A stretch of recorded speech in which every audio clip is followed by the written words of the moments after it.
Hola, ¿qué tal? ¿Cómo están ustedes? Muy, pero muy buenas tardes. Acá estamos en Sin Sacote Chambis, en esta edición del día lunes 3 de mayo del año 2021.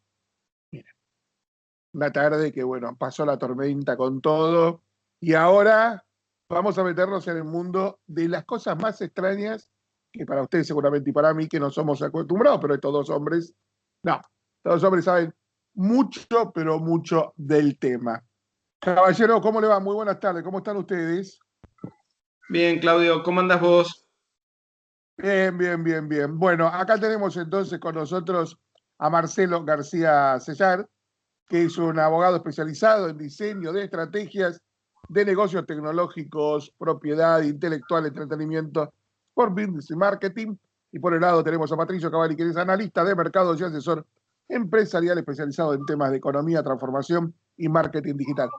Fer García Arroyo no va a estar lamentablemente el día de hoy, pero la próxima edición va a estar seguramente con nosotros. La primera es una noticia de último momento, digamos, que es que Verizon vendió su parte de Verizon Media. Y lo traigo acá porque en nuestro primer programa hablamos, o en el segundo programa hablamos de Yahoo. Y Patricio Sí. contaba de cómo hay marcas que fueron muriendo. Y lo interesante es que el comprador, que se llama Apollo Fan, pagó 7.000 millones de dólares por algo que no andaba bien. Y el objetivo, si cuando no anda bien pagan 7.000 palos verdes, imagínate. Y Ah, el objetivo no. es, primero, renombre de la empresa, que le pusieron Yahoo, es el nombre, marca. Y lo segundo es que se va de meterse en entretenimiento, en gambling. Y Digo, sí. al fin y al cabo, pregunto, básicamente, Patricio, te pregunto a vos, ¿Yahoo va a terminar siendo un casino de póker? A ver, acá hay dos cuestiones muy simples. Perdón, discúlpeme. Sí.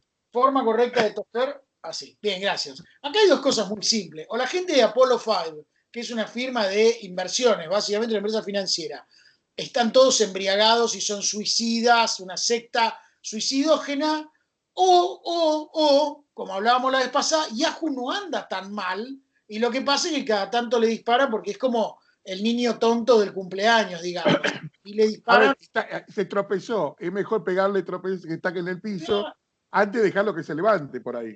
Por supuesto, y una cosa que no llegamos a hablar y que tiene que ver con esto, no llegamos a hablar la vez pasada, es que Yahoo tiene algunos properties, algunas submarcas o productos, en tecnología se llaman properties, que funcionan extremadamente bien. A ver, Yahoo Weather, por ejemplo, lo que te da el clima, lo que te dijo hace un rato, guarda que viene un chubasco terrible, pero después se acaba. Eso es Yahoo Weather, que toma información, la procesa, la presenta bien.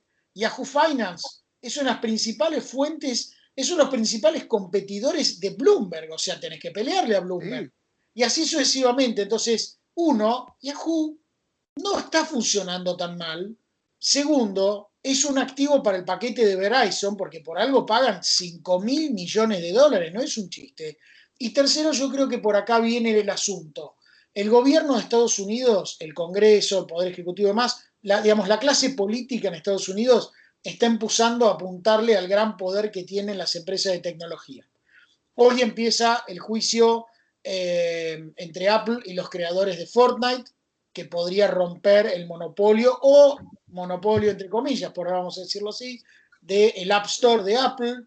Ya hay dos senadores que están presentando un proyecto para quebrar Amazon en varias partes. Lo mismo le puede pasar a Google. Entonces, ¿qué Leí es una esto? nota muy interesante sobre la nueva Standard Oil.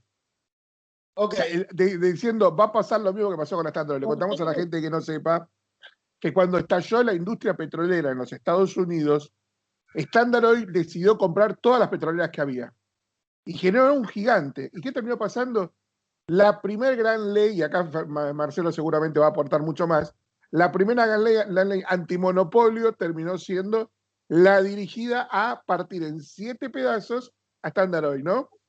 Sí, y vos acordate esto, que en realidad uno de los mejores lugares donde funcionan las leyes antitrust es justamente en Estados Unidos. ¿Por qué?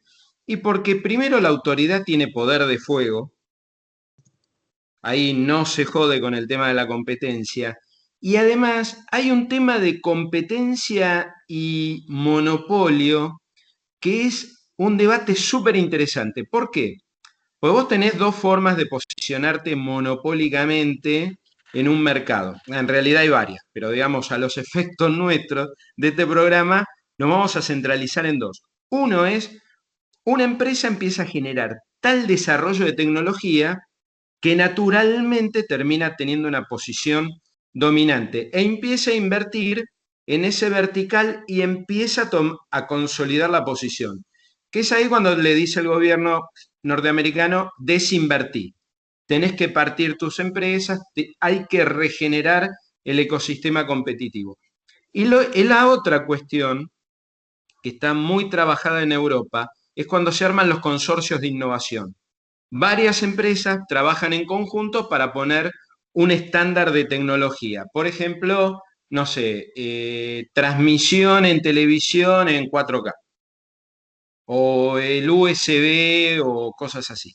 Entonces, en esos casos, cuando son varias las empresas que se cartelizan para desarrollar un estándar tecnológico, lo que la ley europea y americana les pide es que las licencias tienen que ser dadas en condiciones igualitarias, no discriminatorias, el estándar tiene que ser abierto. Entonces hay mecanismos de regulación. Todo esto tiene componente político, pero por supuesto.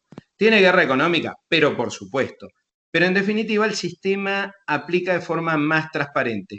¿Qué nos vendría bárbaro tomar la enseñanza por estos pagos? Sería muy bueno para el consumidor. Patricio, volvamos entonces al tema de este juicio, de esta situación y de las normas americanas que están queriendo aplicar. Hay una cuestión muy buena que viene a colación de lo que estaba diciendo Marcelo recién, que es el sistema europeo es más colaboracionista en un punto. Lo que busca es colaborar y armar redes. El sistema estadounidense es a lo estadounidense, es carnívoro, competitivo, individualista, gana el mejor y el perdedor no se lleva absolutamente nada. También por eso Estados Unidos desarrolló las empresas de tecnología como las desarrolló y Europa o países altamente tecnificados como Japón no lograron tener la penetración que tiene Estados Unidos. Todo tiene pro, todo tiene contra. Ahora, lo que está ocurriendo es que el gobierno de Estados Unidos, acá es muy simple, le van a aplicar las leyes de antitrust. Pero en realidad las leyes de antitrust, y acá podemos charlar un rato con Marcelo también, lo que dicen, hasta donde yo me las han explicado, lo que dicen es que se pueden aplicar cuando hay un daño para el consumidor. ¿Sí? Y se han aplicado muy pocas veces. De hecho, cuando fue el juicio de antitrust a Microsoft, lo que el juez determinó no fue cómo se partía la empresa, simplemente sugirió una partición y la empresa la hizo previamente. Acá lo que está ocurriendo es que estas empresas de tecnología, acá ya se es una cuestión económica política. El Estado-nación va a conservar siempre el monopolio de la fuerza, punto. ¿Sí? Y hay muchas empresas, Google, con el 93% de intención de compra o intención de búsqueda, ¿sí? O sea, el manejo de la información, Facebook, con el manejo de la información entre pares y el manejo de la información gubernamental y el acceso a la información, que le están empezando a pelear, no directa, pero indirectamente, el monopolio de la fuerza, por lo menos el monopolio de la fuerza intelectual al Estado. Y eso es algo que no hay que hacer con ningún país, muchísimo menos con el gobierno federal de los Estados Unidos. Y que no dejan otras potencias, no lo deja China, no lo deja Rusia. Entonces digo, tampoco para Estados Unidos esto es una debilidad, no es una fortaleza. Por supuesto, porque lo que ocurrió en la elección de 2016, donde está demostrado de que el gobierno ruso interfirió, el gobierno ruso no puso a Donald Trump, eso no es cierto, pero sí logró una interferencia muy, muy cierta, y donde un grupo muy, muy, muy fuerte, donde hay hackeos permanentes, donde hay una guerra que nosotros no nos enteramos, pero es una guerra cibernética permanente, donde juega China como un gran actor, porque China lo que hace es, entra en Estados Unidos, toma la información de los usuarios de Estados Unidos, pero no permite que las empresas de tecnología entren a China. Y las veces que les permite entrar es para después echarlas habiéndole robado la propiedad intelectual. O sea, como hizo Jack Ma, que todo el mundo admira a Jack Ma, pero Jack Ma es el gordo valor en cierta manera, porque lo que hicieron fue aprovechar la propiedad intelectual de Google. Jack Ma es el hombre dueño de Alibaba. Correcto. Para usted, para que sepa que se compra todas esas cosas maravillosas. Correcto. Claro, Alibaba es, Se la- sí, tal cual, es como Mercado Libre en China. Claro, lo que hicieron fue dejaron entrar a Amazon, dejaron entrar a Google, crearon un Amazon chino que se llama Alibaba, le pusieron Alibaba, o sea, no es tan sencillo, no es tan descabellado pensar que robaron la propiedad intelectual. Después se echaron a Amazon, después se echaron a Google. Amazon opera mínimamente. Google la echaron por completo, crearon un buscador que se llama Baidu, ¿sí? Con la propiedad intelectual. Eso es lo que hace permanentemente el juego del dragón chino. Y contemos lo que hizo China. Cuando se hizo el canchero y criticó al gobierno chino, lo secuestró, lo torturó, estuvo a punto de matarlo y ahora le está cobrando una multa de miles de millones de dólares para decirle, Cacho, esto no es como vos crees. Te llegó la hora, a ver, te llegó la hora, muchachos. No sos más que un operador del gobierno y del ejército chino. Eso es lo que Marce, pasa con las empresas de tecnología en China. Y hago este último aporte. No hay que pensar solo que es el gobierno chino, es el ejército chino sí. quien gobierna, quien domina las empresas de tecnología. De ahí que el presidente Biden, y yo creo que con bastante buen criterio, dijo, señores, freno y hasta acá. No se olviden que la primer potencia económica y militar del mundo somos nosotros. Y lo vamos a ir Por ahora, por ahora. por un rato. Señor, dale, Marce. No, muy breve, por el tema de cómo son los mecanismos de adquisición de tecnología. En realidad, lo que Pato contaba de China es un proceso histórico. Lo mismo recorrió Japón, lo mismo recorrió Corea. De alguna forma, lo mismo hicieron los países aliados durante fines de la Segunda Guerra Mundial y en la inmediata posguerra con todos los científicos alemanes que quedaron boyando por ahí. El proceso de adquisición es primero copia y después desarrollo, porque es la forma de hacer una curva acelerada de aprendizaje. Vos primero mirás para otro lado y después empezás a generar tus propias patentes, tu propio desarrollo de propiedad intelectual. China tiene un volumen de presentación de patentes en el sistema internacional que hoy supera a los Estados Unidos. Sí, sin ninguna duda, sin ninguna duda. O Más allá sea, de la producción de usa el sistema ingenieros. O sea, a ver, capitalista. por los números que tiene China, cada año en la especialidad más recóndita de ingenieros se reciben 100.000 tipos. En el mejor de Claro. los casos, Estados Unidos logra que se reciban 3.000 personas en la misma rama. Sí, por supuesto. A ver, y esto no desmerece el esfuerzo, también el esfuerzo y la garra del gobierno chino de liderar en determinados campos, que son los campos STEM. STEM, para quien no sabe, ciencia, tecnología, ingeniería, en inglés engineering con E, y matemática. Hay un gran esfuerzo, un gran trabajo detrás, pero también hay un gran peligro para las potencias occidentales. De nuevo, para nosotros en nuestro pequeño rincón del mundo, lo mejor es quedarnos escondidos debajo de alguna raíz, porque nada de todo esto nos va a beneficiar, salvo que le encontremos algún beneficio muy específico, alguna rajadura al Sí, sistema. pero para, vamos a bajarle a la gente toda esta discusión que tenemos hasta acá, estos maravillosos 13 minutos. A vos te dice, mirá que te está robando todo tu dato Facebook, mirá que te está robando todo tu datos Google, y hacen plata con eso. Pero lo interesante es que a cada app, empresa, modelo, los chinos han imitado un espejo.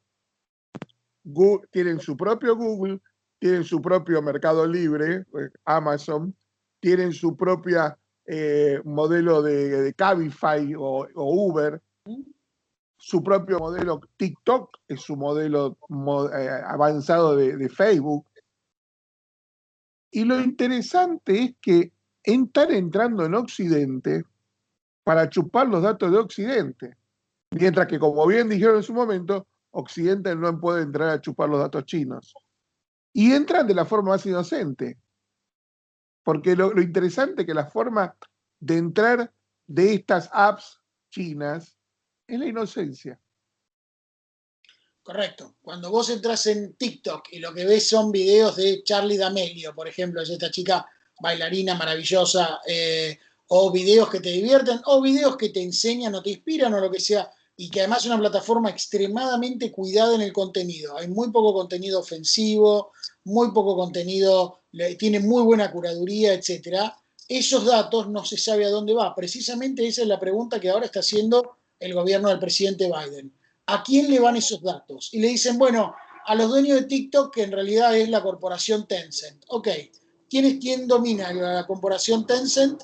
El ejército chino, nuevamente. Ahora, hay una diferencia entre que, si bien Facebook es un aparato muy peligroso, y yo creo honestamente que creo que en muchos sentidos es un riesgo para la sociedad y para las personas, los datos que van a Facebook van a una empresa en Estados Unidos y dentro de todo una democracia, mejor o peor, pero una democracia donde hay Estado de Derecho. Cuando los datos van a China, van a una dictadura militarizada.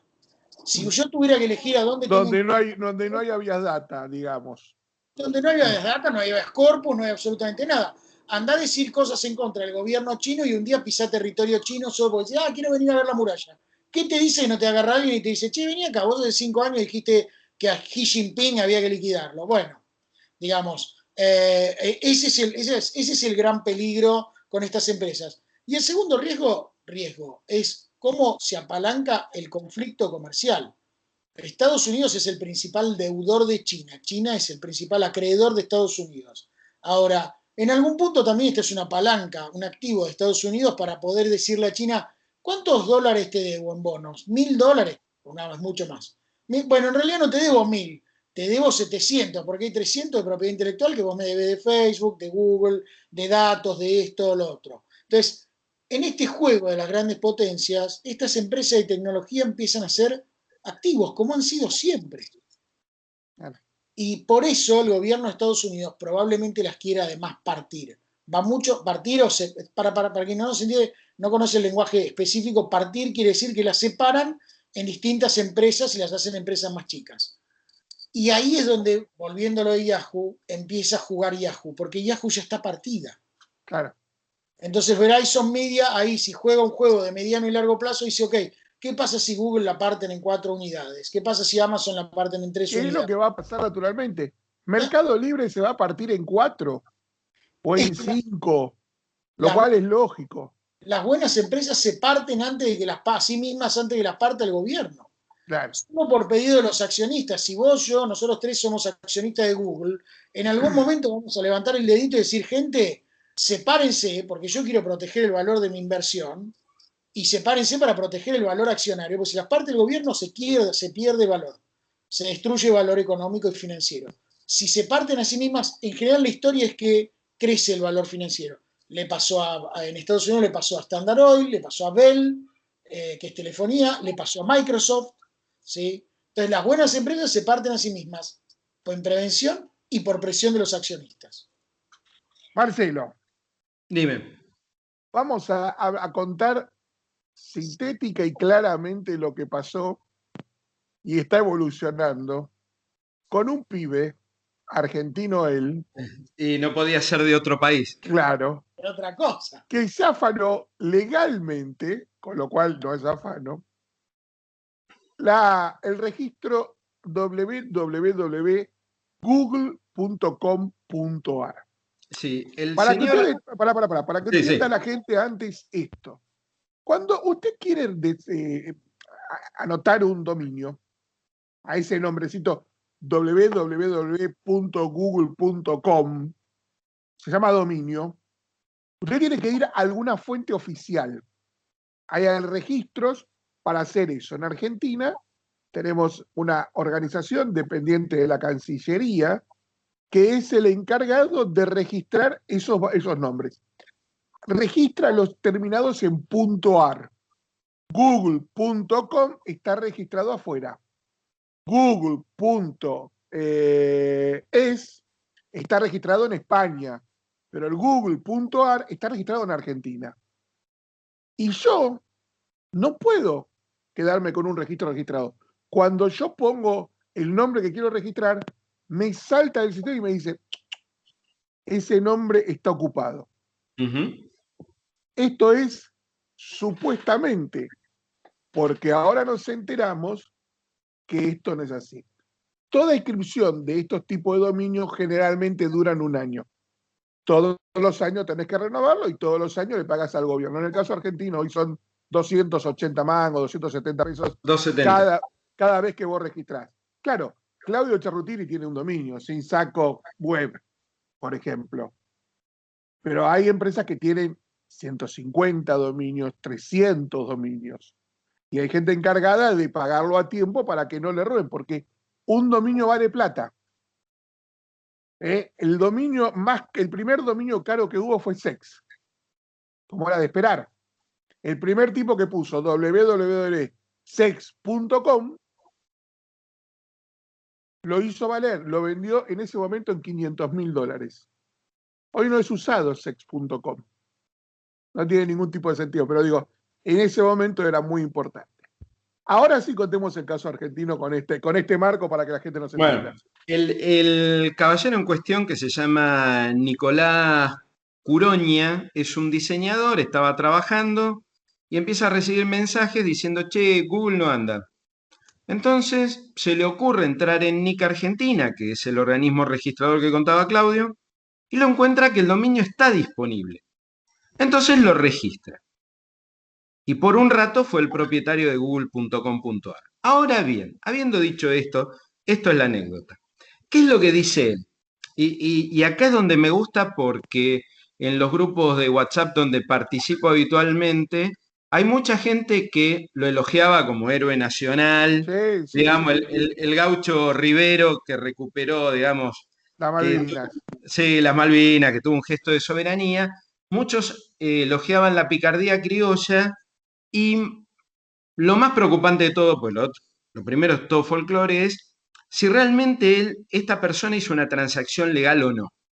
Y Y acá acá vamos a viene un punto, vamos a un puntito antes, y es, sí, esto comienza a surgir en las redes sociales a eso de las 9 de la noche. Esto es un punto importante. Para las 11:30 de la noche, todo el mundo informático, estaban todos locos, histéricos con este tema. Hasta Google tuvo que activar todo su sistema particular para recuperar su dominio. ¿Por qué? Porque este dominio estaba registrado legalmente, supuestamente, y tenía vigencia hasta julio del 2021. sí. Y ahí es el punto primero que creo que hay que hablar. ¿Cómo un dominio manejado, un lugar de registro del Estado de la Nación Argentina, vos podés chorearte una marca como google.com.ar? Mira, lo primero que hay que tener en cuenta es que el sistema de registración de dominios, no voy a decir que es precario, porque la verdad que el sistema que tiene la Argentina responde a los estándares internacionales. Aparentemente no queda claro si alguien se comió la renovación o hubo un problema dentro de NIC. No termina de estar claro. Aparentemente el problema fue dentro de NIC. Además me parece medio raro porque no es que hubo una caída masiva de dominios, sino que pasó con este dominio en particular. Ahí el asunto está un poco confuso. Pero, en definitiva, digamos, para la gente que nos escucha es, primero, sepan que el sistema de NIC argentino es todo lo confiable o robusto que tiene que ser, está dentro del promedio internacional. Acá hubo un error humano y yo creo que está más del lado de este lado de la pantalla que del lado de NIC. Pues si Y hubiera si sido un yo te problema de cuento que por ahí sistema, digo, y si yo te digo que quizás hubo una picardía, Pero una bueno, a ver, puede pasar.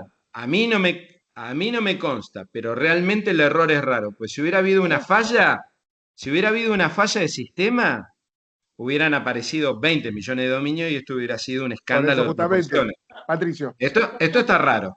dudas. Yo tengo varias dudas. Primero, los equipos, estas empresas de este tamaño, estamos hablando de corporaciones gigantes. Más allá Sí, de que en Argentina Google es más que nada una operación de compraventa de avisos para pymes y más que nada tiene sí, un mediano equipo comercial que atiende pymes y después algo de gerencia, pero a nivel global son empresas poderosísimas. ¿Sí? sí. Entonces, eso por un lado. No tienen equipos que trazan escenarios de backup, de backup, de backup y van trazando escenarios de qué ocurre, Bueno, cómo hacen para prevenir. No lo sé. Tal vez los tienen y activaron esos protocolos no, pero para proteger su activo principal, que es no solamente su marca, sino que esto no es Coca-Cola que está en el mundo analógico físico, Si no puedes encontrar Google, tenés un problema enorme. Vos, Y la pregunta sí. es, ¿picardía de quién? Digo, ¿quién tiene tantas ganas, y voy a decir aún un gobierno, de meterse con una empresa tan poderosa que con una modificación de algoritmo te hace desaparecer de la búsqueda orgánica o te ayuda a aparecer? Digamos, no son nenes de pecho. No estoy diciendo que Google lo haga, no tengo ninguna información, pero sabemos que estas compañías no son nenes de pecho en Pero, ningún sentido. Menos Pato, tipos de operaciones. Pato, yo la segunda parte se la dejo en todo caso a Claudio porque me excede, no es mi territorio. Yo te puedo decir de la primera. Lo primero es que Google, en cuanto detectó el problema, redireccionó el tráfico hacia otros dominios, con lo cual el soporte tecnológico está. Acá lo que está raro, y yo te digo, conociendo cómo se manejan estas empresas que, como te comentaba Claudio, tienen grandes portfolios de dominios, porque tienen un montón de negocios y además tienen dominios en 20 millones de países. ¿Qué es lo que tienen? Tienen un sistema de administración que no se le escapa una, porque además tiene generalmente un doble control. La mayoría de las veces, pero no siempre, pero la mayoría de las veces está tercerizado. Entonces vos lo que tenés es el control del proveedor que tiene la agenda de vencimientos y renovaciones e internamente tiene un controller que va siguiendo que el proveedor vaya cumpliendo. Con lo cual es muy raro el error desde el lado de la empresa, sea interno o a través del proveedor. Pero como decía Tuzán, puede fallar. Y del lado de Nick, lo que a mí Sí, me resulta rarísimo, que si hubiera habido un problema de sistemas, tendría que haber sido un problema masivo de dominios y solamente salta con Google. Bien. Yo, Ahora, después que ahora terminemos de discutir esto, después vamos al lado legal. bueno, ahora vamos al cementerio político. La información que yo tengo, Google activó todos sus sistemas, como bien dijo Marcelo, y a la 1 de la mañana ya había emitido comunicado diciendo que el registro estaba vigente, se había hecho, no se había olvidado. Ahora, la pregunta que hay, ¿por qué Nick no habló? Porque Nick es un organismo público que en realidad es un organismo público, pero lo maneja una empresa tercerizada que tampoco nunca habló y nadie dijo nada de esto, porque se privatizó ese sistema de registro. Y la pregunta es que alguien me dijo, ¿y si un amigo de adentro destrabó la palanquita dejando libre el dominio y alguien hizo una travesura y después bajó la palanquita de vuelta? Es un ¿Pero rumor, con qué es un rumor, objetivo? la travesura per se. Patricio, dale. No, ¿cuál sería el objetivo? Imaginemos ese escenario. A ver, tracemos escenarios de confabulación, de nuevo, asumiendo que estas corporaciones no cometen estos errores y de nuevo, si ocurren, tienen protocolos como quedó demostrado. Entonces, asumamos el escenario conspirativo. Un escenario conspirativo es el gobierno o una facción del gobierno atacando a Google. Raro, peligroso. ¿Sí? Muy raro, muy riesgoso. Ok, supongamos. Número 2, la que yo supongo es una interna del gobierno. Del gobierno, la facción GA se opone a la facción GB y para jorobar uno a otro le genera un escándalo a la facción GB que domina NIC, que es la que gobierna, tiene sus oficiales, comisarios políticos en NIC. Y él no perdió el dominio almacén Don Toto, lo perdió Google, con lo cual todo el mundo hablando de este tema. Tercero, supongamos que alguien bajó la palanquita un rato para darle un changüí a un amigo de hacer esta gracia. ¿Cuál es el punto? ¿Con qué punto y objeto? ¿Ganar plata? O sea, ¿Google le habrá pagado? No, Mira. Lo dudo no, estas empresas seriamente. no negocian con terroristas. Antes de Por que hable, eso, no solo, al contrario, creo que tendría que ser un talibán para decirle a Google, pero dame ¿cómo plata. termina esto? Termina emitiendo algo que hablamos nosotros. Hoy se anunció, ayer mejor se anunció, que se está vendiendo en NTF del tweet de esta persona anunciando que se hizo dueña del dominio de google.com.ar.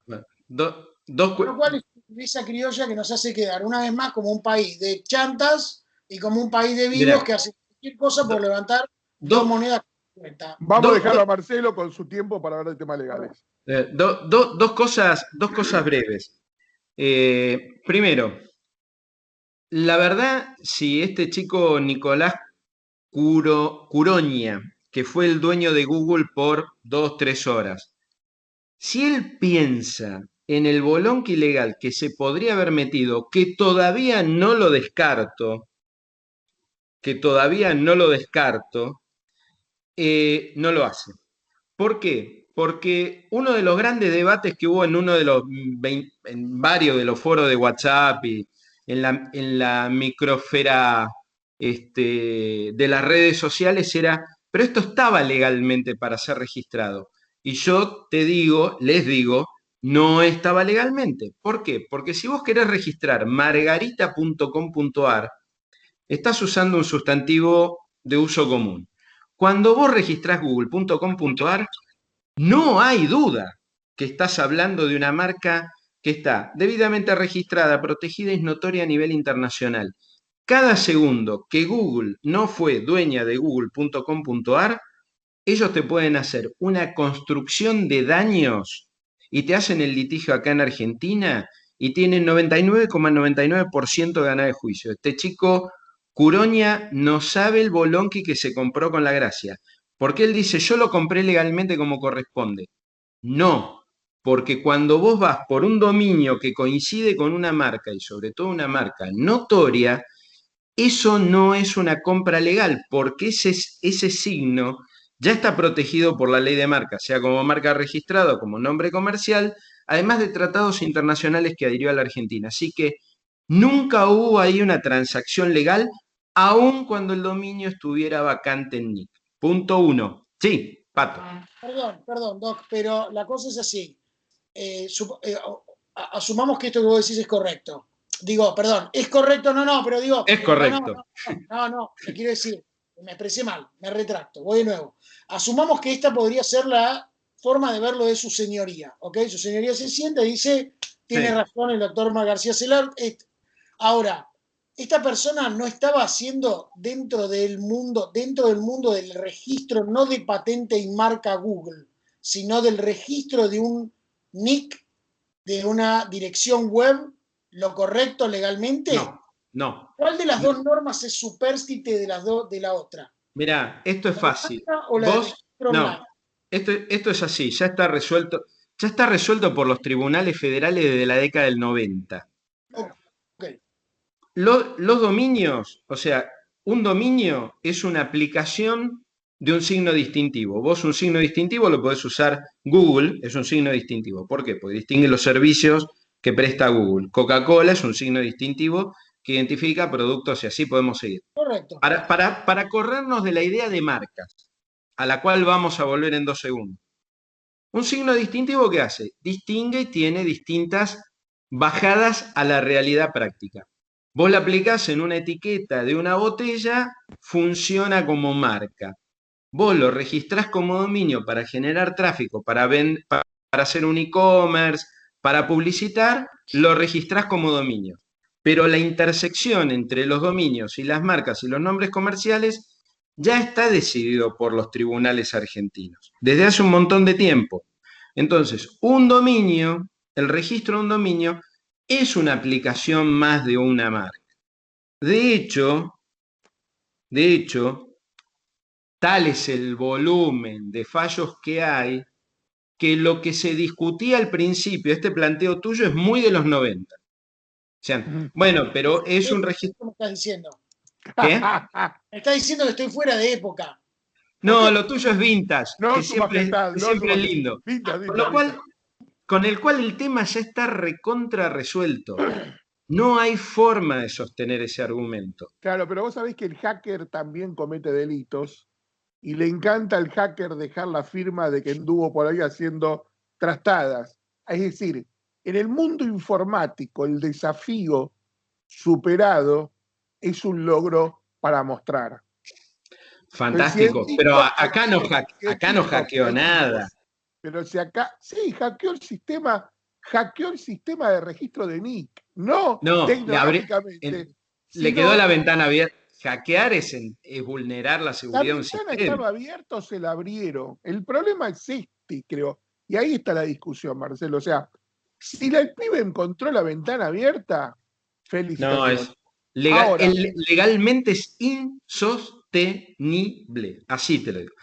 no te hablo legalmente, digo, una cosa, para mí lo grave acá es que para mí Nick pasó de ser confiable. No es confiable Nick. Mi punto. No, bueno, pero eso Claudio es otra Charrutini, discusión, ¿eh? Cambiamos el eje. Claudio Charrutini. Pero cambiamos el eje de la discusión. Pero está bien, no. Vamos a seguir por el eje del chico y que se cometió un delito, pero yo también planteo la otra cara, y es flaco. Nick es seguro en la República Argentina. Tengo alguna, porque el silencio de Nick es lo que me genera sospecha.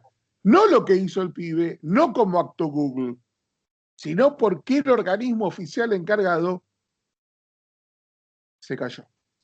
Bueno, pero a ver, yo diría, si ese es el eje, yo la verdad sobre eso no puedo decir nada. No sé si Nicolás Curoña es militante político, se dedica habitualmente a esto. La verdad no lo sé. Yo lo único que me preocupa y sobre lo que sí puedo hablar es que muchos lo alabaron y muchos hasta dijeron, pero lo que él hizo es legalmente correcto. Legalmente no es correcto. Como lo que hacen los hackers, que antes aprovechaban un hueco legal, hoy cada vez la actividad del hacker está más delimitada por el Código Penal, por ejemplo, que incorporó un montón de delitos informáticos. Entonces, vos tomás el riesgo, vos querés vivir la adrenalina de ser el dueño de Google por 2 horas, avanti. Ahora bancate la consecuencia legal. Claro, si después el apoderado de Google te aparece con una carta de documento y te llama una mediación por daños y perjuicios, que lo puede hacer, lo hará. Y él, por más que declare en un tuit o en una nota, porque y otra cosa, ahora quería hablar del NFT 2 segundos. Si él dice, yo hice legalmente como corresponde, no es verdad porque Google no está en el comercio, porque era algo que es de un tercero. Es insostenible. Él quiso jugar la picardía. Bueno, probablemente el que le gusta el durazno se tiene que bancar la pelusa. Obviamente. Ahora, dale, ahora el tema del NFT, un renglón. Ahora hablemos del NFT, ahora porque tengo algo más para aportar. Dale, Patricio. No, yo lo que digo es simplemente, y voy a ponerme del otro lado y voy a hacer de cuenta que soy abogado defensor, que no lo soy, aclaremos. Ni abogado ni defensor. Ni abogado ni defensor. Pero, ¿qué pasa si yo ese argumento le digo, doctor, mi cliente, el señor, ¿cómo se llama? Curoña. Curoña. Entró a la web de Nick, lo encontró disponible y lo único que hizo fue registrarlo y al darse cuenta de que había cometido un error o algo por el estilo. Pero esa es la teoría del auto abandonado. El auto estaba estacionado en la calle. No. ¡Qué pena! Pero él lo registra siguiendo los lineamientos del auto está en la calle abandonado. No, pero no es así como se razona, Pato. No es así el caso. Ahí está no es así el caso. Te lo acaba de decir Marcelo, Pato, para. Te lo acaba de decir Marcelo bien, que dijo. El acto es previo a sentarse en el teclado y registrar algo, porque dice, lo que te dice Marcelo es, Google ya es conocida, no podés ni siquiera avanzar a tocar el teclado para registrarlo. Ahí estás cometiendo el delito. Claro, la intencionalidad de meterte. No hay forma, Pato, escucha esto. Por eso hacía la diferencia con Margarita. Si vos encontrás margarita.com.ar libre, ¿de quién es la marca Margarita? De nadie. Olvídate, Nick, te voy a llevar a otro terreno. Vos abrís un local que se llama Coca-Cola para vender ropa. ¿Vos tenés duda alguna de que, te lo voy a preguntar de otra manera, ¿vos creés que estás haciendo algo lícito? No, correcto, no hay ninguna duda. Esto es exactamente igual. Coca-Cola que te golpean la puerta y dicen, flaco, sacate. Pato, el hecho de que el dominio esté libre en Nick, si lo que vos querés registrar es una marca que está registrada como dominio y además es pública y notoria, vos sabés que es de un tercero, es como abrir un negocio que se llame Lacoste para vender fiambre, Coca-Cola para vender ropa. Estás violando los derechos del titular de la marca, no tengas ninguna duda. Bernardo El, Neustadt, Bernardo no hay Neustadt, duda, Bernardo no hay duda. Neustadt, Bernardo Neustadt decide armar un programa de radio y televisión y le quiere poner un nombre. Y basado en un tango de Piazzolla, le pone ¿cómo era que se llama? Tiempo nuevo. Tiempo nuevo. Tiempo nuevo. A las 3 meses le aparece un abogado con una causa judicial pidiéndole como 3 millones de dólares. Y Bernardo Neustadt no entendía absolutamente nada. Había un señor que había anotado la marca Tiempo Nuevo para una empresa de venta de aparatos de iluminación. Y aprovechando que le hacía eso al cliente, dijo, bueno, yo voy a agarrar y él la quiere para iluminación, pero me gusta la palabra Tiempo Nuevo. La voy a registrar para todo el resto de las categorías. Y el señor se había apoderado de Tiempo Nuevo. Y Bernardo fue y le puso por un disco de Piazzolla. Entonces, ¿qué termina pasando? También con algunas expresiones, genéricas, tenés ese problema. Claro, Por ejemplo, yo tengo un periodista que está usando la frase sin saco y sin corbata. Y yo hablé la consulta, vamos a hablar acá, le dice la consulta a Marcelo, le digo, mira, está pasándome esto. Digo, bueno, no vamos a armar tanto lío. Le mandé un mensaje por WhatsApp al periodista, le dije, mira, estás usando la frase sin saco y sin corbata para describir tu programa, yo vengo haciendo sin saco y sin corbata del año 1996. Tengo contratos firmados con radio, tengo publicidades, un montón de pruebas para demostrar que ese nombre es mío. Nunca me respondió el periodista. Pero nunca más volvió a decirle a su programa sin saco y sin corbata. Pato, hay una cuestión acá, que es, ¿por qué hay un registro de marcas? Porque los registros lo que dan es la publicidad a la gente de quién es el dueño de algo. Claro. Desde que el registro de marcas se puede consultar en Internet, se acabó la buena fe. Este chico Curoña no puede sostener que lo que estaba haciendo era legal. No hay argumento alguno. El hecho de la vacancia del dominio en Internet, en NICAR, no te da el derecho a apropiarte de una marca de un tercero como dominio. Porque la aplicación de un dominio tiende a ser al final del día siempre comercial. Seguramente van a decir, ¿y qué pasa con una ONG? Es una propiedad privada. El dominio es una propiedad privada. Es una propiedad privada. Y a mí me gustó mucho el ejemplo del auto abandonado. O sea, yo veo un Corolla parado frente a mi casa y como no veo a nadie al lado, digo, mira, está abandonado. Estaba abandonado. Me lo llevo. Y el dueño estaba a 10 metros paseando el perro para que haga pis en el parque. Vamos al tema del NFT. Vamos en NFT. Lo interesante es que para darle una media vuelta, deciden lanzar un NFT. Recordemos que es un NFT, es un negocio, está vendiendo algo. Él está vendiendo el NFT del tweet donde anunció lo que había ocurrido. Ahí sí se va a meter. Perdón, seguí, perdón. Claro. Y tras cartón, lo querían unir a esto. ¿Cómo le das valor al intangible? Para mí el NFT le da valor al intangible. Y ahí voy a verlo con Marcelo, después te lo voy a dejar a vos, Patricio. La revista Gente, la editorial Atlántida, cambió de dueño varias veces y terminó de dejar, ya no tiene más revistas. Ahora lo hace todo por internet. ¿Pero qué decidieron hacer? Básicamente, decidieron hacer NFT de los archivos de sus revistas.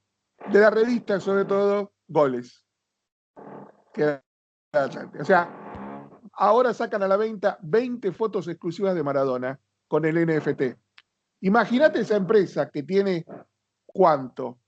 3 millones de fotos de todo el pasado del argentino, del deporte argentino, puede hacer 500.000 NFTs. ¿Qué ganancia para esa persona? Cuando hablamos del tema NFT en el programa, yo dije, esto es un gran negocio para las colecciones privadas, para los museos privados, chiquititos, esos que están perdidos en algún lado, que tienen un acervo histórico, no va nadie a verlos, pero van a poder subirlo a la web y vender el NFT de esos productos y bancarse.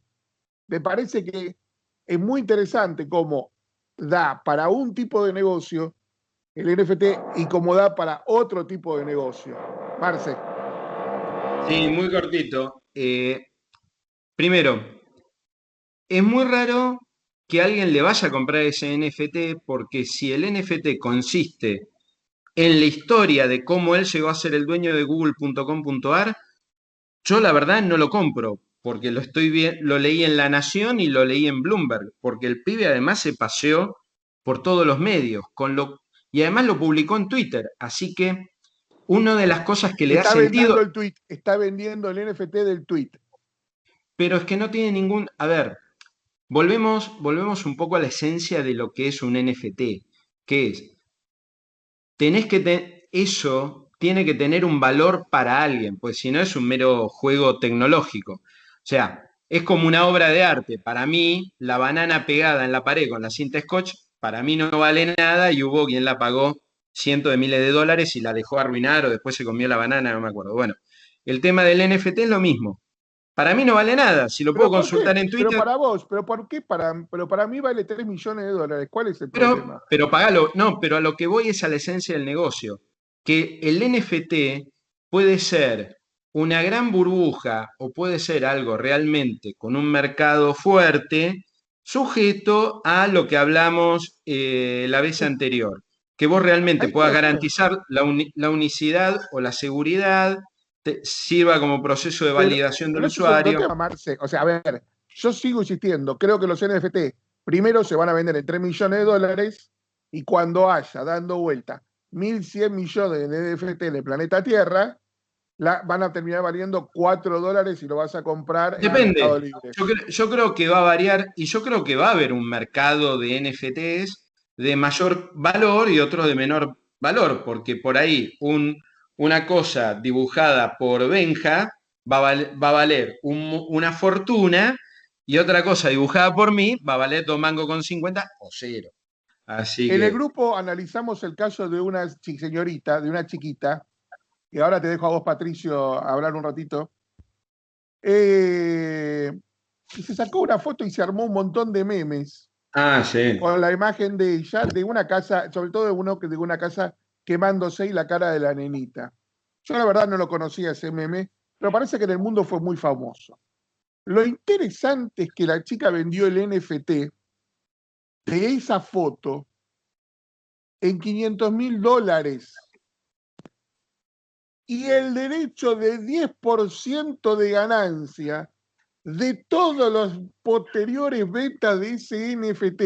Es decir, si ese NFT se compra y vende 5 veces, cada vez que se compra y venda 5 veces, esa mujer, que ahora es una chica de unos 30 años, creo, va a cobrar el 10% del precio de la transacción. Digo, no solo le encontraron la vuelta a transformar un intangible digital en un valor monetario, sino que además que vos te hagas ganancia del royalty en las operaciones posteriores. Bueno, ahí está el diseño del negocio y está también después cómo lo vas a supervisar, bajo qué ley pones el contrato, o sea, después. El eh, blockchain, todo eso se hace bajo modelo blockchain, para que justamente esté registrado y sepa la trazabilidad de dónde está ese producto. Patricio. Acá hay una cuestión muy interesante que está surgiendo, y yo en estas últimas semanas ya recibí varias consultas de empresas de mediano tamaño, digamos, sobre todo interesadas en, che, con estos activos digitales que yo tengo, fotos de eventos, catálogos, ¿puedo hacer un NFT?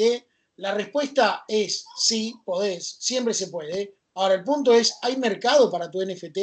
Esa es la cuestión. Voy a lo de Google. ¿Quién compraría el NFT del señor Curonia?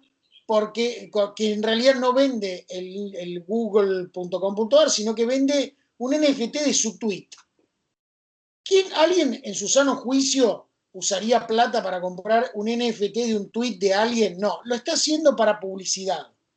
La chica que compró, creo que se llama Evelyn Davis, podría estar equivocado en el nombre, que vendió el NFT de su imagen, sí tiene un potencial negocio porque está ella con cara de diabla de 6 años viendo cómo se incendia una casa, una escuela, no sé qué, y se utiliza en un meme. Entonces ella puede empezar a reclamar derechos, se llama DRI, que es los derechos de reproducción digital. DRI mediante puede empezar a reclamar que las personas que estén usando su meme le paguen. Ahí el NFT empieza a ser un negocio. Y para las empresas, lo importante es preguntarse si ese activo digital que tenés sirve para algo y le sirve para algo y alguien que está dispuesto a hacer algo tan desagradable como sacar platita del bolsillo y entregarte la voz a cambio de algo. Ahora, la revista Gente lo que está haciendo es interesante porque es el primer movimiento en lo que va a ser un movimiento paradigmático que es el uso de activos hundidos. Los activos hundidos son todas esas cosas que las empresas tienen, de las que no se pueden deshacer, ¿sí? Pero que ya no les sirven para nada. No sé, voy a poner ejemplo al azar. La Serenísima, la estatua de Pascual Mastelone, que en paz descanse. Ya no le sirve para nada, tal vez inspira a alguien, pero no le sirve para nada. ¿Sí? Los Ford Modelo T que hay en alguna planta en Michigan no sirven para nada, pero no se pueden deshacer por cuestiones históricas, de valor, lo que sea. Bueno, Gente lo que encontró es el camino para decir, che, estos goles de Perfumo de la década del 30, vos que sos fanático de River, Boca, no tengo idea de fútbol, vení, comprátelos, comprate justo el del día que naciste y que nació tu abuelo, comprate la cadena. Bueno, se compra y se vende el diario del día que naciste. Correcto. Ahora imagínate si vos podés comprar el NFT, imagínate empresas no solamente como la Editorial Atlántida, Clarín Contenidos. Empecemos a pensar en CNN, empecemos a pensar en Verizon Media y volvamos a pensar de nuevo en Yahoo. Que Pensá en Disney. Pensá en Disney o en Los Simpsons. Digo, se ha abierto un universo. Yo lo que estoy diciendo es, señor y señora, no compre un NFT. No, porque no entendió por ahí nada de lo que decimos, está todo bárbaro. Pero le estamos contando que hay un gigantesco negocio especulativo que se está abriendo, como cuando en Argentina se abrieron los parripollos y las canchas de pádel. Correcto. En un momento eran gran negocio los dos. Y ambos terminaron en la mayoría de los lugares quebrados y abandonados. No sea ni el primero con el parripollo y la cancha de pádel, ni el último con el parripollo y la cancha de pádel. Pero sepa que durante un momento se va a vivir una burbuja muy interesante, en donde si va a querer hacer algo, consulte. Sí, además la cadena de derechos de lo que vos quieras comercializar con un NFT. El hecho de que vos tengas una foto no significa que con esa foto puedas tener derechos. Claro. A cualquier tipo de explotación. Ojo con ese tema. Señor Patricio Cavalli, vamos a ir a la peluquería, por favor. Por supuesto, voy siempre. Vamos, caballero, usted me plantea Amazon y la peluquería, vamos. Cosas me gustan tanto como ir a la peluquería porque me recortan, me hacen crema, wow. A mí me gusta cuando me hacen color. Exactamente, sí, ¿por qué no me voy a mimar un rato a mí mismo? Pero Amazon, como todo el mundo sabe, una de las empresas de mayor capitalización del planeta, casi un billón en términos españoles, del español, o sea, $1 trillion en Estados Unidos de capitalización monetaria. $1.000 millones para los argentinos. Correcto. Y en Estados Unidos es para nosotros claro, exacto. Y acercándose al $1 billón, ¿no? De capitalización. O sea, una de las empresas de tecnología más grandes, reputadas y respetadas del mundo, abre una peluquería que se llama Amazon Salon en Londres. A ver, preguntas. Amazon cada tanto hace ese tipo de compras. Hace un tiempo compró Whole Foods, una cadena de alimentos, teóricamente son alimentos orgánicos, no todo lo que venden es orgánico, pero de alimentos orgánicos. Después abrió una tienda en Seattle, una tienda virtual que se llama Amazon Go o Amazon Store, que uno va y compra un paquete de yogur y de papas fritas y no tiene que usar la billetera ni el celular ni nada. Automáticamente con entrar te leen la cara y ya te van cobrando cuando salís. No hay checkout. No hay cuando lo vas metiendo adentro del carrito, claro, ya se va registrando. Cuando agarraste y saliste de cierto lugar, se acreditó en la cuenta tuya y te cobraron. Te cobraron en tu compra de Amazon. Y ahora esa tienda hay una en Seattle, y ahora abren una en Londres. Y la pregunta clave es, ¿por qué Amazon va a meterse en una tienda de este tipo y a comprar algo que tiene que ver con el mercado de la belleza, con el mercado del hedonismo, con el mercado del cuidado personal en una ciudad como Londres? Respuestas por ahora. Amazon está muy dispuesta a perder plata, con esto van a perder millones de dólares, pero no les importa, con tal de hacer dos cosas. La primera, experimentar con todo lo que es realidad virtual y realidad aumentada. Para quienes no están tan familiarizados con la diferencia, realidad virtual es me pongo un casco y veo un mundo completamente distinto del que estoy viendo. Me pongo el casco y estoy en el mundo del Señor de los Anillos, por ejemplo. Realidad aumentada es lo que uno hace cuando uno pone la pantalla del celular o alguna otra cosa, ve el mundo exterior, pero ve cosas aumentadas. Esta es la avenida del Libertador, esta es la calle Bocayá, esto es una lata de atún que cuesta 200 pesos, etcétera, etcétera. Lo que Amazon quiere, por un lado, es experimentar con esto en un local propio. Y lo segundo que necesita Amazon es cercanía y empatía con el consumidor. Amazon todo lo transacciona sin ver a su consumidor. Claro. Todo lo transacciona a través de algoritmos, una página web magníficamente bien hecha, cualquiera sea, Amazon, Audible.com, cualquiera de sus páginas, Amazon Prime, etcétera, etcétera, videos, música, funciona perfectamente bien, el algoritmo es predictivo, es rápido, se compra con un clic, pero Amazon no ve el comportamiento del consumidor. Y lo que Amazon necesita son espacios físicos para ver cómo las personas se mueven, cómo las personas interactúan entre sí, cómo interactúan con un vendedor, una vendedora, qué cosa le gusta, qué cosa no le gusta. Mucho más allá de entrar en el mercado de la belleza o del ejercicio en casa o realidad virtual o realidad aumentada que tiene que ver con empresas de las que no vamos a llegar a hablar, como Peloton, Lululemon, empresas de ejercicio que llevan el gimnasio a tu casa. Amazon lo que necesita es ver cómo nos movilizamos. Entonces, esta es una gran oportunidad para quienes tengan espacios de retail que no usen, parques de diversiones. Estoy pensando y elucubrando en un parque de la costa, un Interama o un Temaiken, quienes tengan grandes superficies de supermercados, ir y venderles ese espacio físico y esa actitud del consumidor a empresas como Amazon. Estoy pensando en un Mercado Libre, OLX, etcétera, etcétera. No nos sorprendamos si empezamos a ver a estos marketplaces empezar a comprar espacios en el mundo físico. ¿Para qué sirve conocer el comportamiento del consumidor? Le voy a contar un ejemplo. Usted ve que cuando usted entra a un supermercado o un hipermercado, tiene un punto de entrada y un punto de salida y que están distribuidas de cierta forma. Cuando usted va a un hipermercado o un supermercado, la carne está al fondo, la verdulería está al fondo. ¿Por qué? Porque como la gente va a comprar esos productos, los lácteos, hacen que usted recorra todo el supermercado para que justamente en aquellos sectores en donde no están. ¿Y qué le ponen apenas entra usted a un hipermercado o un supermercado? Las cosas más difíciles de vender o que quiere vender mucho el supermercado. Por ejemplo, comienza la clase, te ponen los elementos de clase. No es que te están haciendo un favor a vos. Lo que quieren es que rápidamente, en vez de comprarte un libro en la parte de librería, un kilo o un paquete de acelga, te compres la virome para tu hijo en ese lugar. Entonces, estudiando el movimiento de la gente, se arma el layout del supermercado. Por ejemplo, en una estación de tren. Conociendo el movimiento de la gente, sabés dónde estarán los negocios más rentables. Entonces, conocer el movimiento de la gente, y más en el mundo virtual, tiene la oportunidad de maximizar ganancias. Está perdiendo mucha plata con el supermercado Amazon hoy. Quizá dentro de 20 años sea el mejor negocio que tenga. Claro, pero el dinero que pierde lo gana en conocimiento del consumidor, que a su vez aplica a su marketplace y sigue ganando dinero con su marketplace. Para ellos es un sistema como un turbo.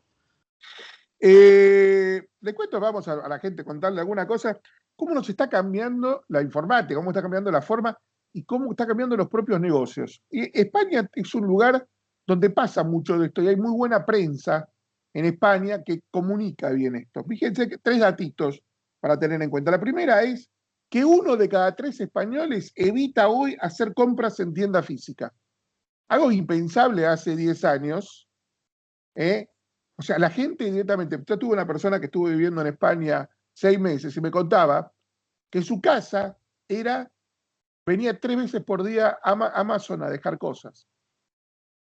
Porque compraban todo, los jóvenes de la familia compraban todo, todo, sin excepción, por una portal. Y cuando le gustaba una zapatilla, compraban 3 pares de zapatillas diferentes, por si alguna no le entraba. Entonces la devolvían y no hay ningún problema. No se hace ningún tipo de drama las empresas de llevarte el producto y devolverte el dinero. Y esto es muy interesante porque vos trasladás la zapatería a tu casa al llevarte 3 modelos. La otra es lo que está pasando con la comida. PepsiCo, Campo Frío, que hace fiambres, estuvo en Argentina, Kellogg's, están abriendo restaurantes virtuales. O sea, imaginen usted un restaurante con copos de Kellogg's. PepsiCo, bueno, tiene todo lo que es para picada, tiene todas las bebidas, por ahí podemos pensar. Campo Frío tiene un montón de fiambres, pero Kellogg's, Doritos, los Doritos son los cosos mexicanos, con Deliveroo. Deliveroo es algo así como la empresa número 1 del Rappi de España. Empezó a vender comidas preparadas, Doritos, Coca-Cola, Bimbo, 5J, que es importante en España, y Johnny Walker, han comenzado a tener en Deliveroo páginas para sus productos. Así como las automotrices ahora venden en un espacio físico de Car One, o venden ahora en una página especial que tienen dentro de Mercado Libre. Bueno, en los negocios de delivery, ahora la gente pone su producto para vender. Y estas son las sinergias que a mí me maravillan, la creatividad que hay que tener todo el tiempo. Uber Eats, el negocio de Uber Eats, ¿cuál es? Que vos pidas comida y te lo lleva a través del servicio de Uber. ¿Cuál es el servicio de Uber? Llevarte a vos de un lugar a otro. Ahora, ¿qué te hacen? Los combinaron y si vos estás en un auto de Uber, podés comprar Uber Eats, comida, y pasarla a retirar en el camino. Digo, entender lo maravilloso que está cambiando el universo y cómo nos cambian nuestras costumbres. Antes, para comprar algo había que ir a una tienda y ahora 1 de cada 3 españoles evita ir a una tienda a comprar algo. Marcelo, Habeas Data, Banco Central, criptomonedas. Composición tema. Composición tema súper rápido. Un abogado, Castillejo Arias, presentó un habeas data contra el Banco Central de la República Argentina. Lo presentó en nombre propio y en nombre de todos aquellos todas las personas físicas y jurídicas que hayan utilizado sus cuentas para adquirir, vender o tener criptoactivos. Pará, empecemos al revés, Marce. El Banco Central le pidió a los bancos que les informen básicamente quiénes operaban con criptomonedas. En realidad, Marcelo, lo hemos charlado en el programa anterior, era una violación de la relación entre el cliente y el banco. Claro. Esto merito que esta persona realizada la presentación que nos está contando justamente Marcelo. Claro, el tema es que el banco Central reconoció que hizo el pedido.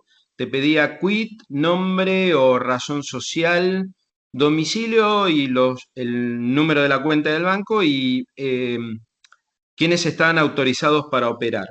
El tema es que no estuvo muy claro tampoco qué norma de respaldo, porque aparentemente fue una comunicación del Banco Central y esto motivó que este colega hiciera esta presentación. Ahora, el tema de fondo no se resolvió, porque el tribunal, que es un tribunal federal en lo contencioso administrativo, lo rechazó por una razón formal. Debo decir que los argumentos que utilizó el juez para rechazar la acción ni siquiera le dio traslado al Banco Central, lo rechazó in limine, o sea, ni siquiera lo consideró. Tienen un ángulo formal. Dijo, bueno, primero, usted está planteando este tema como un tema de invasión a la privacidad y las acciones de protección a la privacidad son esencialmente individuales. Punto 1. Punto 2.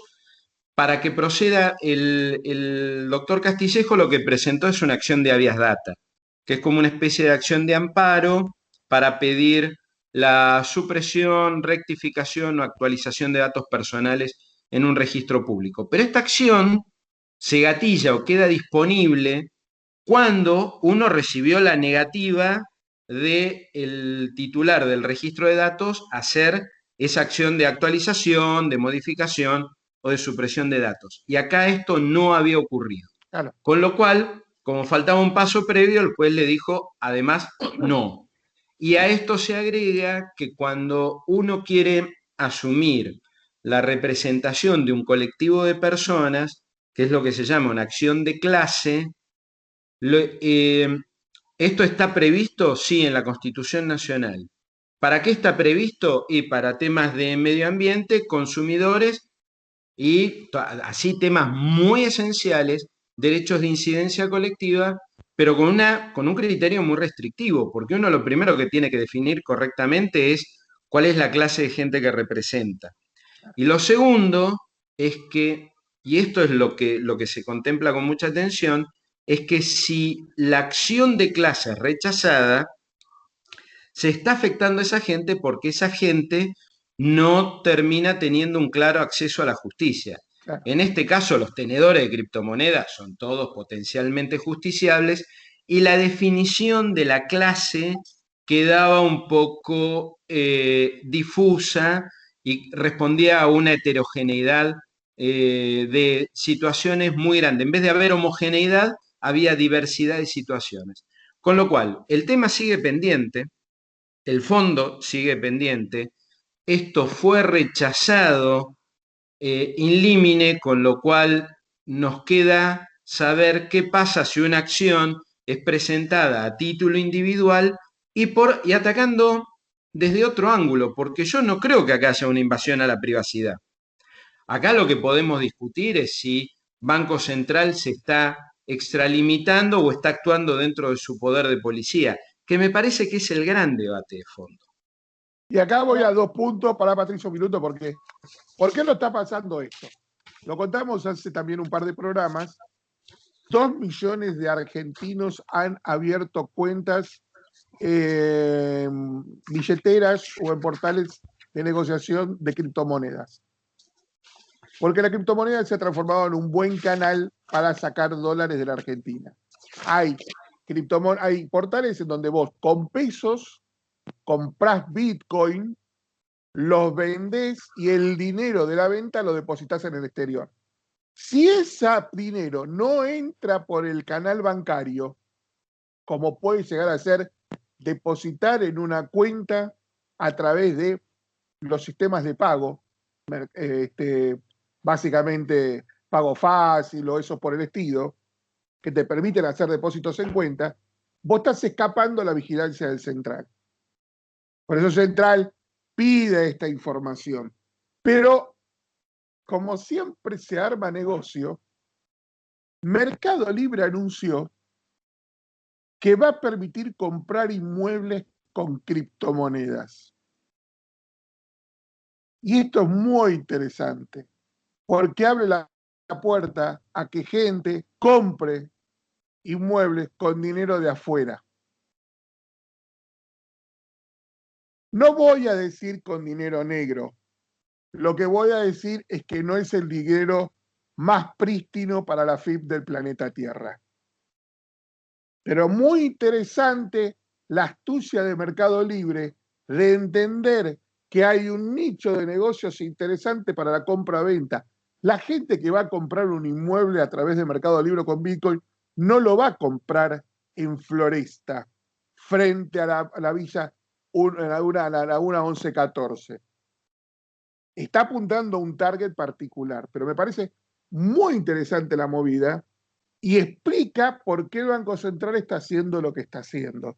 Cierra muy interesante toda la historia y entendiendo por qué algunos movimientos de alguna empresa. Galperín está entendiendo muy bien lo que está pasando. Él tiene el 70% de sus ingresos en Brasil.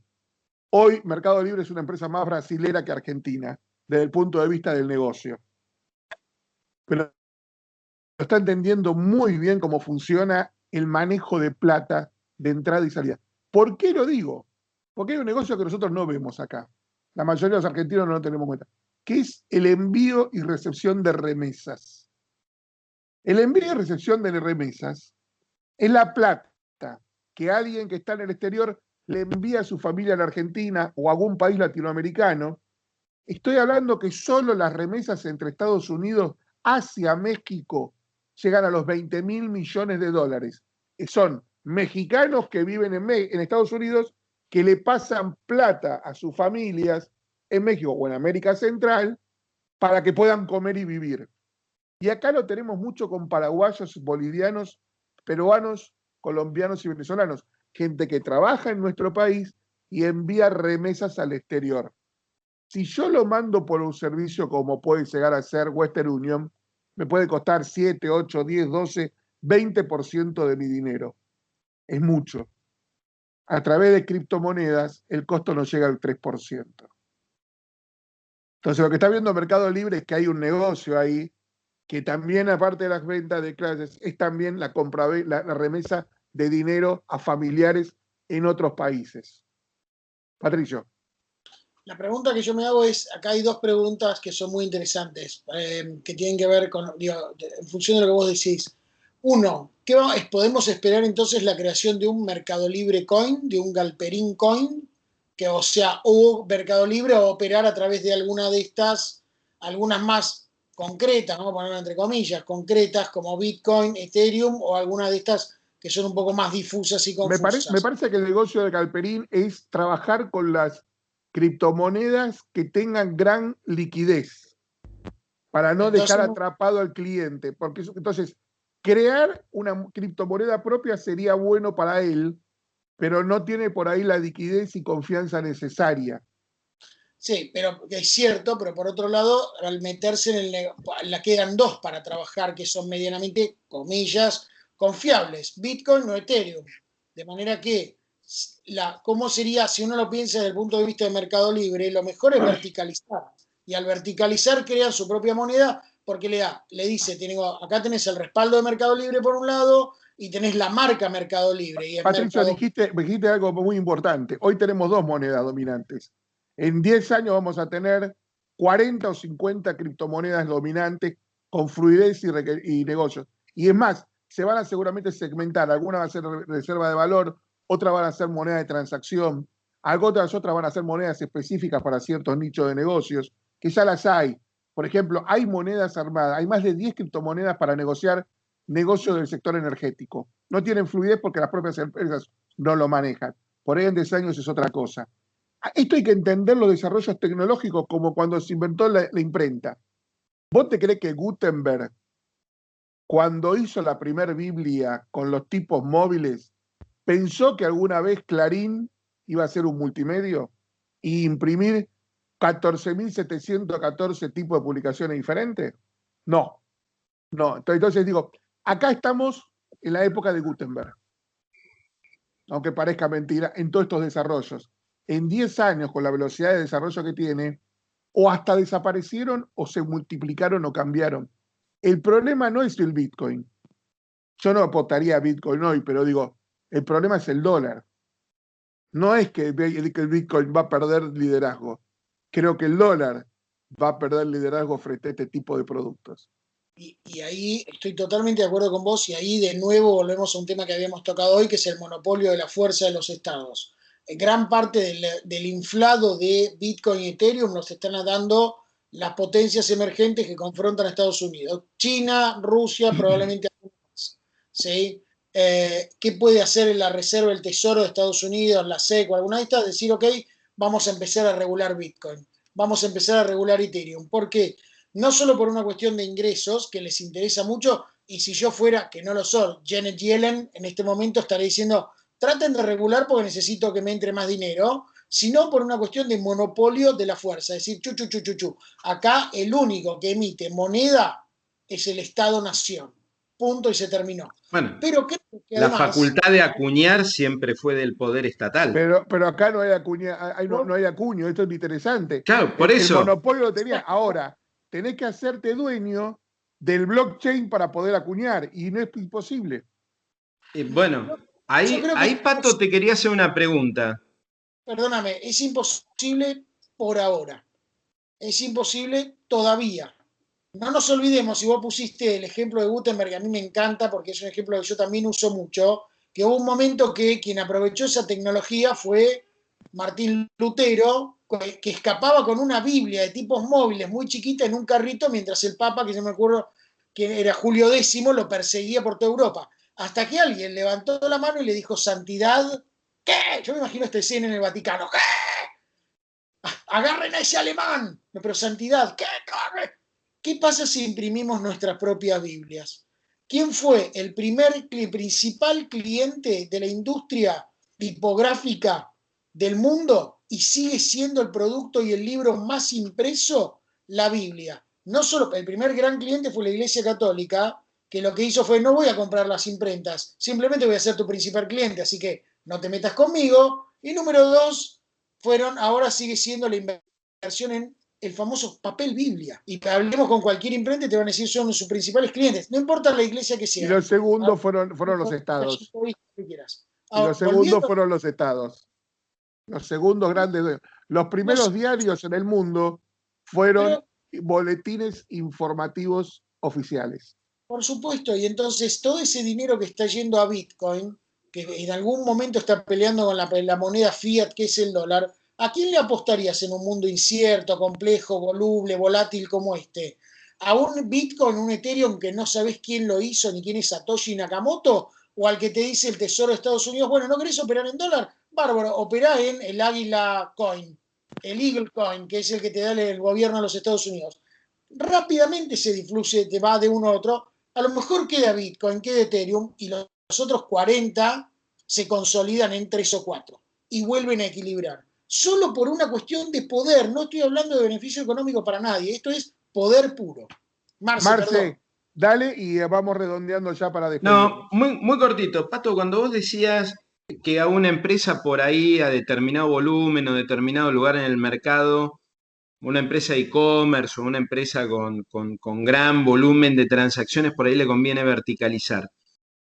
Manejar una cripto propia, digamos, como punto de vista alternativo, ¿no le genera también algún costo de infraestructura? Porque tenés que tener minado, en algún momento por ahí sos muy visible y te pueden levantar el tema de la huella de carbono que generás por el consumo de energía. ¿Cómo lo ves? Te lo pregunto porque yo no lo tengo resuelto, digamos.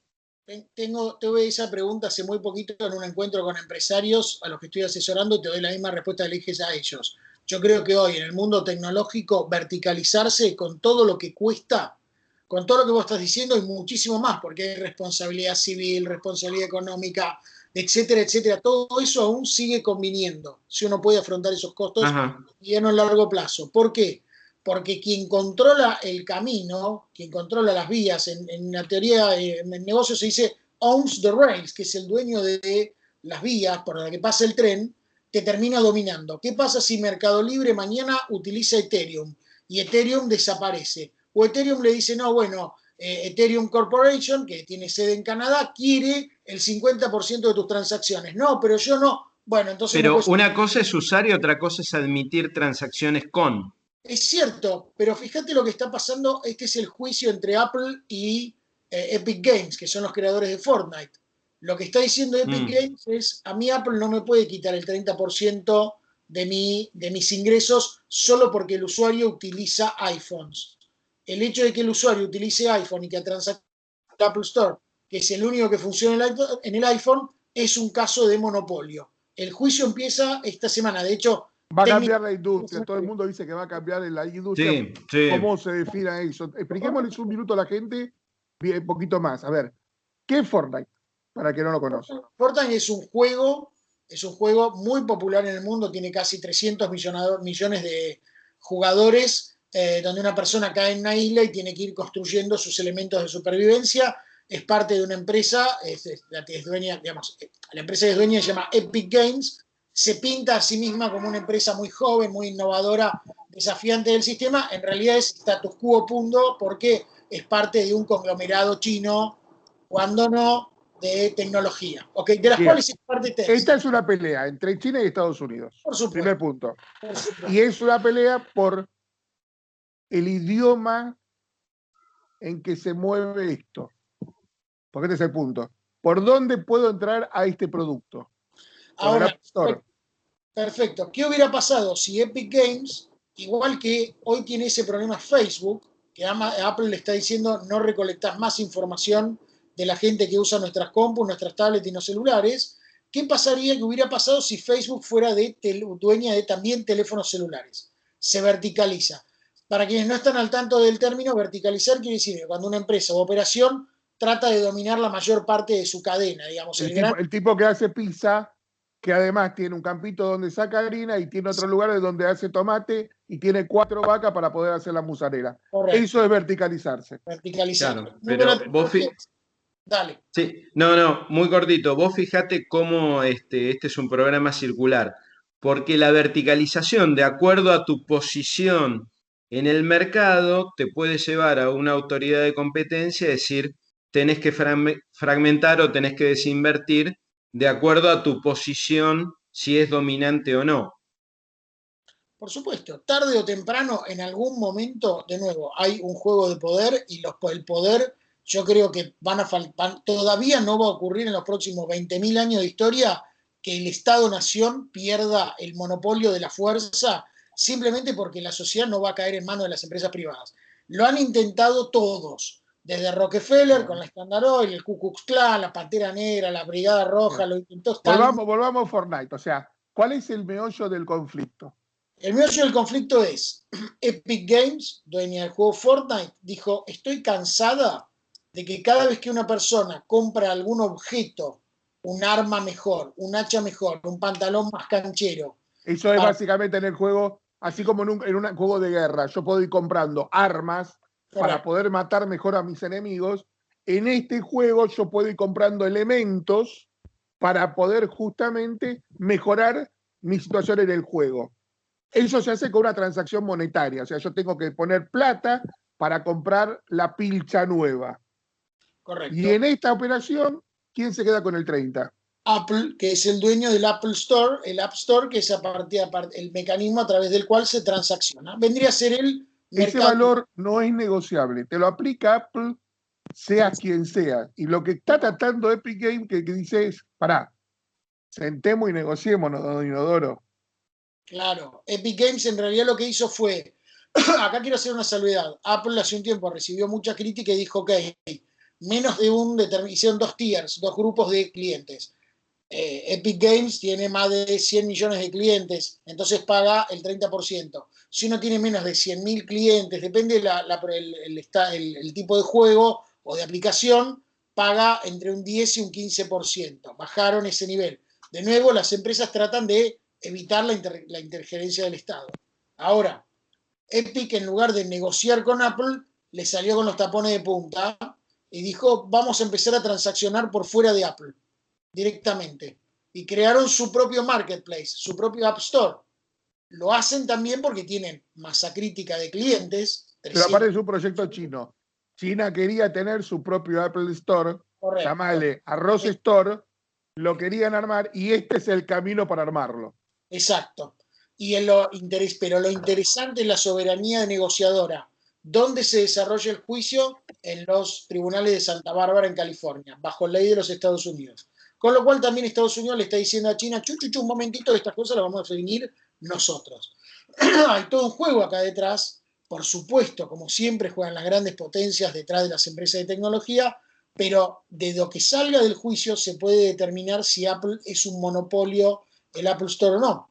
Ahora, ¿qué hubiera pasado si Epic Games hubiera puesto miles de millones de dólares en crear su propia plataforma, su propia consola? ¿Le hubiera sido rentable? No lo sé. ¿Le hubiera evitado este problema? Seguramente sí. Vamos a ver. Por eso es importante el tema de ver el movimiento, el corrimiento, la verticalización que vamos a tener en breve. Voy a poner un ejemplo. ¿Qué le impide, y ya con esto termino, qué le impide a Mercado Libre que vos tengas el Mercado Stick? Y el Mercado Stick es una piecita de plástico con un lector de QR que no te sirve ni de teléfono, ni de esto, ni del otro, pero como una tarjetita más, y con la cual podés hacer transacciones en Mercado Libre, aún sin tener que abrir y utilizar tu celular, tu paquete de datos de tu celular. ¿Por qué no? Señor Marcelo García Sellar, ¿alguno más para decir para cerrar el día de hoy? Creo que hemos hablado de un montón de temas y con una profundidad y claridad para que la gente entienda. No, no. Pasamos desde cortarte pelo con Amazon a ver cómo hacemos para comprarnos comida con Uber, y en el medio hablamos de la revista Gente, Google, Nick, todo este tipo de cosas. No, te la dejo picando para la próxima, Pato. En un mercado o en una industria o varias que tienden a verticalizarse, ¿cómo quedan las pymes? ¿Cómo queda la pyme argentina, el emprendedor? ¿Cómo lo afecta? Queda como... A ver, si la pyme argentina está pensando, esto es Semana que viene, próximo programa. Preguntámelo en el próximo programa, pero ya te voy dando la respuesta. Esto es como alguien que abrió su puerta en 1945 en Hiroshima y vos le estás preguntando mientras cae Fat Boy, le estás preguntando, che, ¿vos en algún momento comprarías un gramófono eléctrico para escuchar a María Callas? La verdad, es difícil de saber, pero vamos a traer la respuesta la semana que viene. Señoras y señores, 1 hora 26 de programa hablando de tecnologías y negocios aquí en Sin Saco, FinTech. Señor Patricio Cavalli, muchísimas gracias. Señor Marcelo García Sellar, muchísimas gracias. Fer Arroyo, nos vemos el próximo programa. Claudio La Charletti extrañamos. también se despide. Le dice a todos ustedes muchas gracias y nos encontramos mañana, 19 horas con Sin Saco Fiscal. Miércoles, 19 horas con Sin Saco Energía. Jueves, con Sin Saco Política. Y el próximo domingo en Sin Saco y Sin Corbata. Lunes, volvemos con Sin Saco Tech Ambis. Chau, gracias.